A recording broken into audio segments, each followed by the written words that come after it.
తిరుమల లడ్డు ప్రసాదం కల్తీ వ్యవహారంలో వైసీపీ పూర్తిగా ఇరుక్కుందా? ముఖ్యమంత్రి చంద్రబాబు ఉచ్చులో జగన్ చిక్కుకున్నారా అంటూ పరిశీలకులు అవుననే అంటున్నారు. తిరుమల లడ్డు ప్రసాదం కల్తీ విషయం తెలుగు రాష్ట్రాల్లోనే కాదు దేశవ్యాప్తంగా సంచలనం సృష్టించిన సంగతి తెలిసిందే. కొన్ని నెలల క్రిందట ఆంధ్రప్రదేశ్ ముఖ్యమంత్రి నారా చంద్రబాబు నాయుడు తిరుమల లడ్డు ప్రసాదంలో వినియోగించే నెయ్యిలో జంతువుల కొవ్వు కల్తీ చేశారంటూ చేసిన ఆరోపణలు దేశవ్యాప్తంగా పెను సంచలనం సృష్టించాయి.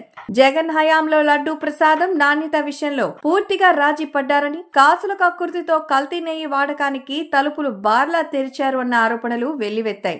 వైసీపీపై విమర్శలు తీవ్ర స్థాయిలో వచ్చాయి.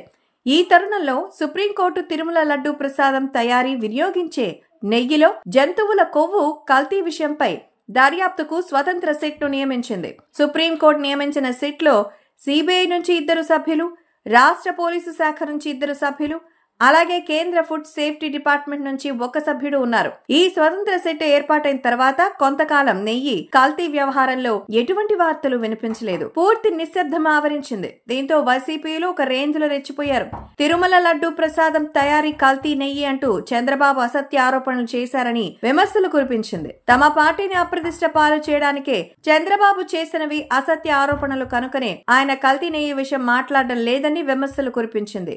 సుప్రీంకోర్టు నియమించిన సిట్ దర్యాప్తులో చంద్రబాబు ఆరోపణలన్నీ సత్య దూరాలని తేలుతున్నాయని, అందుకే ఆయన మౌనం వహించారని ఎడాపెడా చెలరేగిపోయింది. వైకుంఠ ఏకాదశి సందర్భంగా తిరుపతిలో జరిగిన తొక్కిసలాటను కూడా ఇందులోకి లాగి చంద్రబాబు లడ్డూ ప్రసాదం తయారీలో కల్తీ నెయ్యి ఆరోపణలు చేసినందుకే వెంకన్న దేవుడికి ఆగ్రహం వచ్చిందని, అందుకే ఎన్నడూ లేని విధంగా తిరుపతిలో తొక్కిసలాట జరిగిందని భాష్యాలు చెప్పింది. ఇతర విషయాలపై దృష్టి పెట్టారని విమర్శలు కురిపించింది.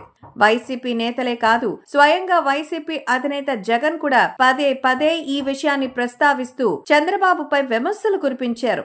సుప్రీంకోర్టు స్వతంత్ర సిట్ను నియమించడంతో తన అసత్యాలు బయటపడ్డాయని, చంద్రబాబు భయపడుతున్నారని, అందుకే మౌనం వహించారని జగన్ విమర్శలు కురిపించారు.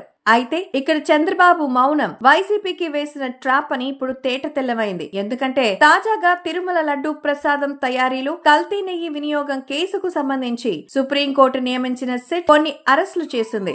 ఈ అరెస్టులన్నీ తిరుమల లడ్డు ప్రసాదం తయారీలో కల్తీ నెయ్యి వినియోగం వెనక వైసీపీల హస్తం ఉందని రుజువు చేసేవిగానే ఉన్నాయి. దీంతో వైసీపీ జగన్ పరిస్థితి ఇప్పుడు కక్కలేక మింగలేక అన్నట్టుగా తయారైంది.